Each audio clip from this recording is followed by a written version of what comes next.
Hey,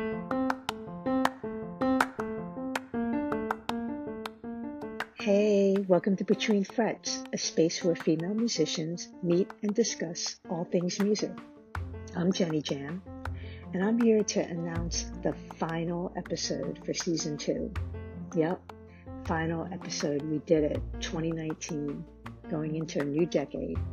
This will be our Fret Tea Talk season finale wrap-up with Autumn Rose, Shorn Marshall, me, Jenny Jam, and Nicole Rose, as we talk about all the guests we had for this season and what's to come. I really can't tell you how grateful we are for our listeners, to our wonderful guests that participated, and of course, us, the founders. We are patting ourselves on the back too.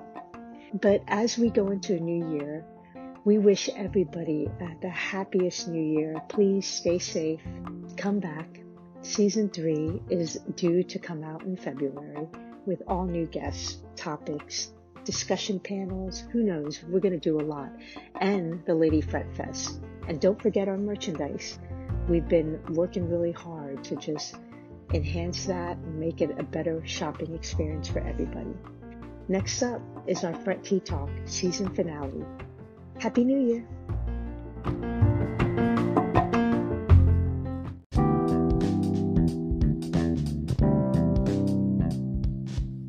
And we're back, everyone. Yes, this is Fret Tea Talk, the season 2 finale. I have Nicole Rose. Hey. And I have Shorn Marshall. And we have Autumn Rose. We're all on the line together to talk about this great season. Oh my gosh, guys. Congratulations again. Great job, ladies. Props to everyone, each and every one of you, and thanks to the listeners and to our guests. Sure. Just all the support we've been getting, and oh my gosh, it's season 3 is, that's it. We're raising the bar again, right? We have people in our DMs already asking. We have people lined up already for season 3, so it's going to be dope. Yeah. Oh my gosh, that's awesome. So I'm just going to go down the guest list in order. And then let's talk about like any highlights. So for season 2, we had Gouda. Then we had Gouda. Woo! We had Kyla Simone. Yes, she was really good. Gospel Christian music, great. Yeah. Mm-hmm. Founder of Girls and Guitars, Yeah, really dope. Yeah. Jennifer Bliss. Yes. ATL. Yeah, ATL, Girls and Guitars, great instructor. And I actually want to bring Jennifer Bliss back on for like a panel thing. I really would love to get her. So, and then Pia Renee. Yes, Chicago. Yeah. Oh man, Chicago voice, bassist, R&B, rap. Oh, that's just. And she's on TV. Yeah, she's hitting everything. She was a great interview, by the way. Yeah. I really inspired off of her. Now, you're going to have to help me with the name. I don't want to trash it, but Michelle Van Leeuwen. It's Chicago. What is it? It's Van Leeuwen, I thought. Isn't it? Van. Yeah. Wait a minute. I wrote it down somewhere. Michelle Van Leeuwen. Michelle Van Leeuwen. Okay, Michelle Van Leeuwen. Michelle Van Leeuwen.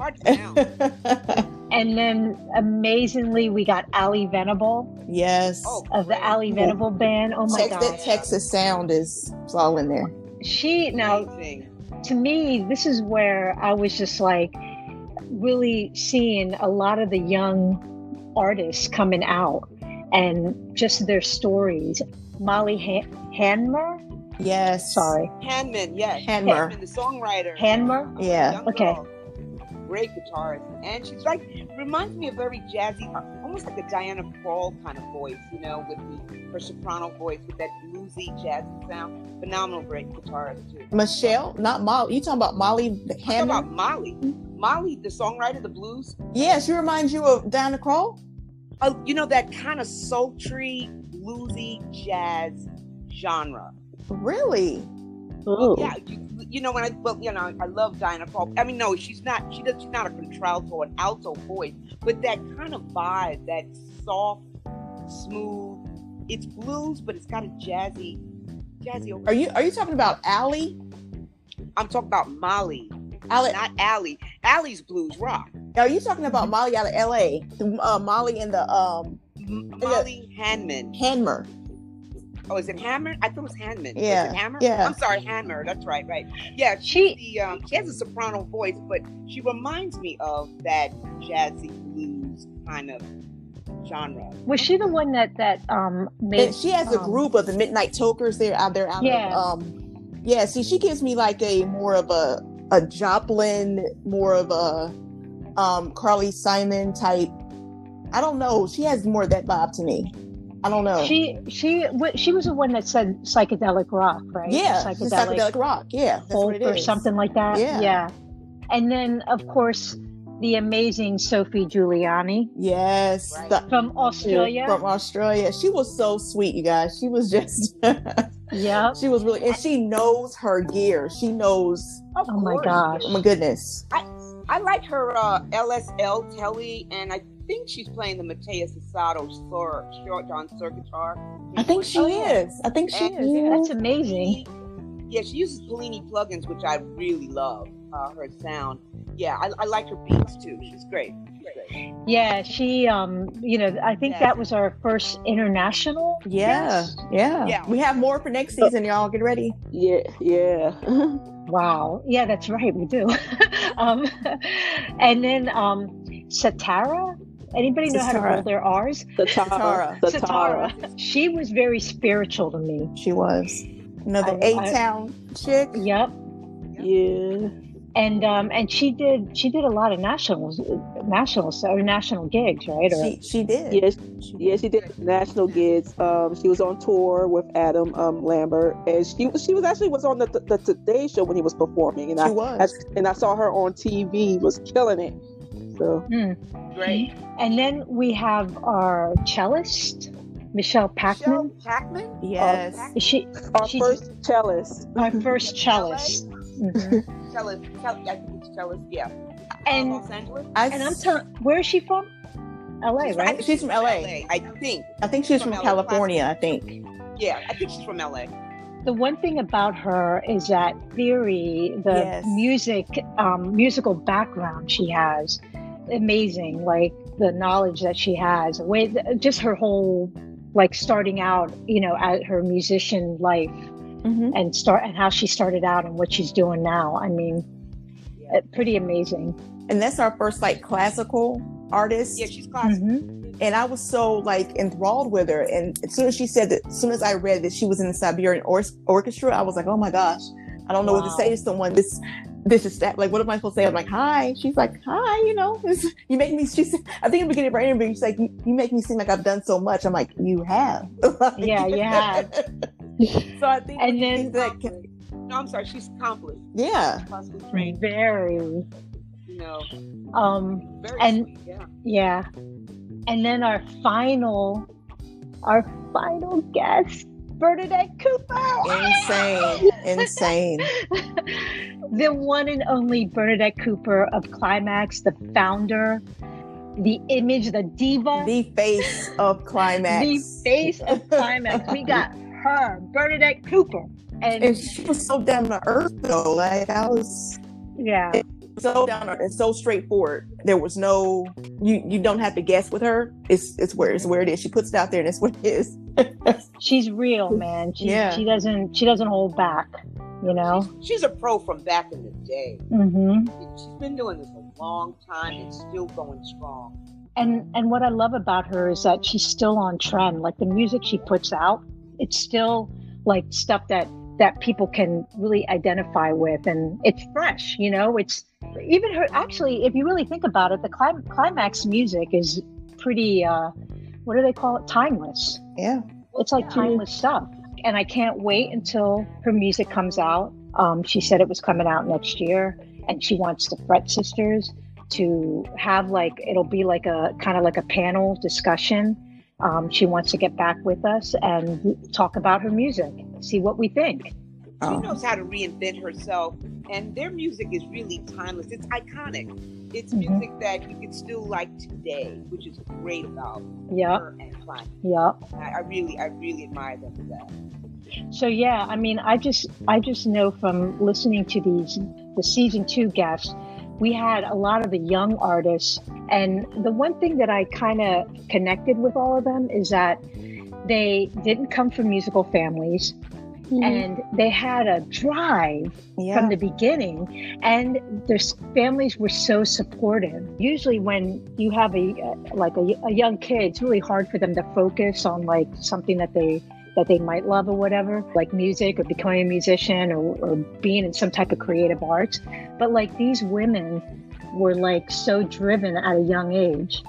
That's all that mattered to them. And their parents were all behind them on it and supported them through that. And that to me is just incredible, because like I don't personally come from a musical family, so I thought that was rare, but I guess it's not. You know? I think for singers it's less rare, but for actual musicians, I think that is an oddity, I think. Mm-hmm. You know what I mean? A lot of them, I mean, not an oddity, but I think it's most musicians, I don't know, in my opinion, like if I'm around more singers than musicians, and like, oh, my mom sang, my dad sang, I grew up in the choir, this, that, and the third. But musicians like, no, I just wanted to play guitar, so I picked it up. That's usually how I hear it anyway. Mm-hmm. A lot of them were influenced by their parents' music. So whatever their parents were kind of spinning on, you know, their playlists or whatever, they got into it. I guess Michelle Packman was the only one that was like, or I don't know, it wasn't like the family was playing classical music, right? Nicole, you interviewed her, and I noticed that. It's just something that hit her ear and she loved it.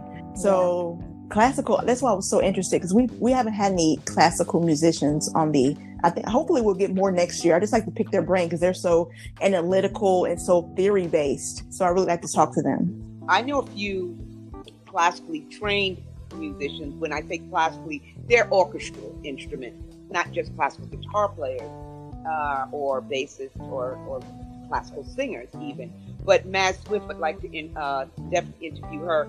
She attended Juilliard, and she's classically trained. She lives in Brooklyn, New York, and I hope to catch up with her, and maybe she will be able to speak about. But she's been on SNL and on the Today Show and all like that, and she played with the latest. I think the last artist was with that D'Angelo. Nice. Violinist.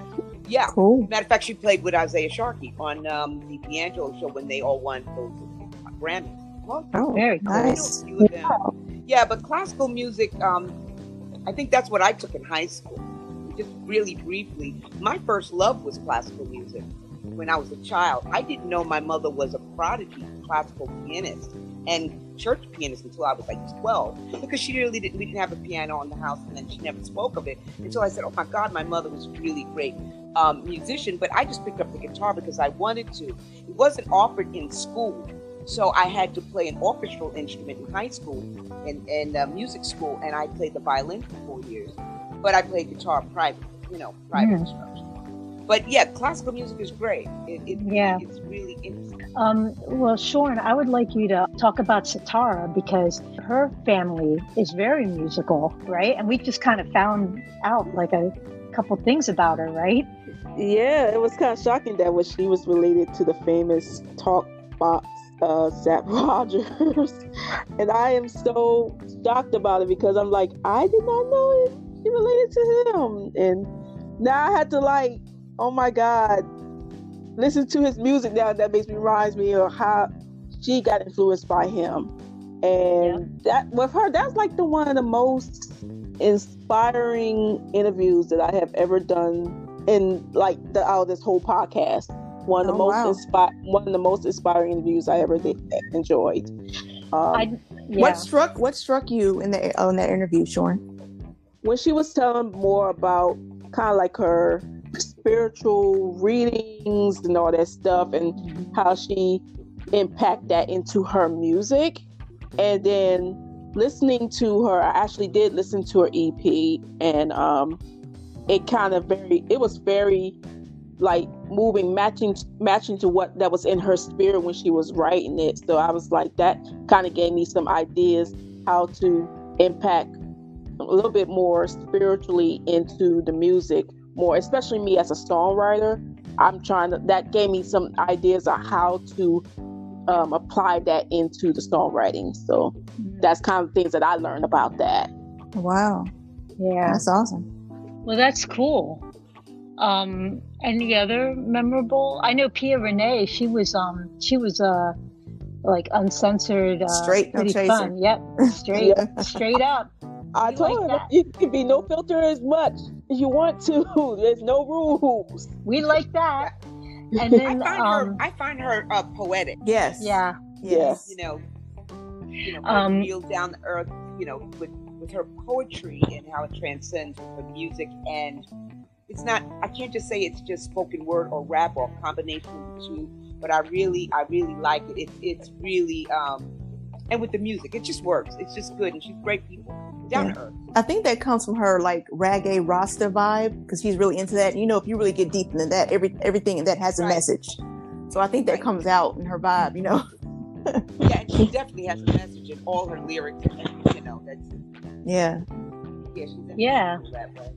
Great person. So we had a great season. We have season 3 coming up. We're going to try some new things. Right? Are we going to try some new things? There's a lot that we're trying to plan for 2020. Who knows what? I mean, it's just so amazing that we did 2 seasons now. We're going in a 3rd season, and we're still going strong. This is crazy. Yeah. Well, I'll say this, that for 2020 and what we are working on, all of us, is our very first Lady Fret Festival and get together of an empowerment of ladies and girls who play stringed instruments. And we tentatively have early fall 2020 in the state of Pennsylvania, in the city of Philadelphia. And more coming soon. Yep, more coming. Yep. Okay. Yep. So, all right. So congratulations. And thank you, listeners. Thank you for supporting and listening to us. There'll be more coming. Yeah, February 2nd, we're back for season 3. Yep. Definitely hit us up, videos, tag us. Hey, an interview? Email us, Fretsisters at what is it? YouTube, social media. What's our email? Fretsisтерmusic at gmail.com. At gmail.com. Oh, what am I missing? I'm missing merchandise. Yes. I usually get Shorn. Shorn's usually the one that does all that. Okay, well, if you want to get our merch, make sure you check out at fretsisters.storeenvy.com. We have a whole list from our regular brand Fretsisters and also from our podcast brands, and we probably might make some new merch for the Lady Fret Fest. So you might have to stay tuned on social media and obviously what we can do on that. Yep, that's how you do it, Sean. Let them know. All right. Oh, and one more thing. Sorry. One more thing is the Riff Girl. We're trying to, well, not we're trying. We're adding the Riff Girl in every segment. We're going to try for every segment. This is just doing like a 30-second kind of thing, explaining what exactly we're doing in like short form, and possibly doing a video. So expect more of those Riff Girls. And hopefully we'll get, people involved, our listeners involved. Like a Riff Girl challenge? We can have that too. Well, hey. Yeah, everybody Girl challenge.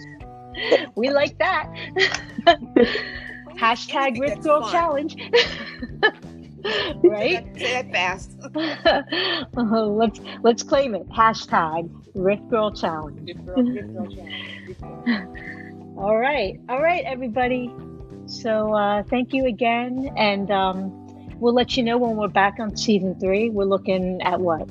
February 2nd, beginning of February. February 2nd. Well, February, yeah. All right. Well, first of all, I want to wish everyone a happy holiday.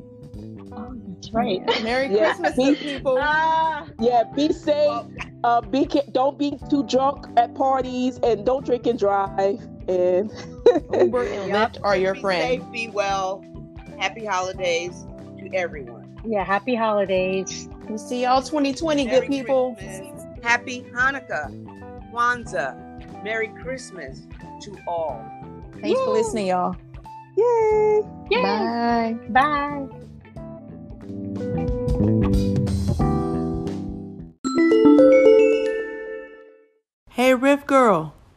We're ready for you. Wishing you a happy new year. Love, the Fretsisters. Here's a little piece of Auld Lang Syne in F major. Hope you enjoy.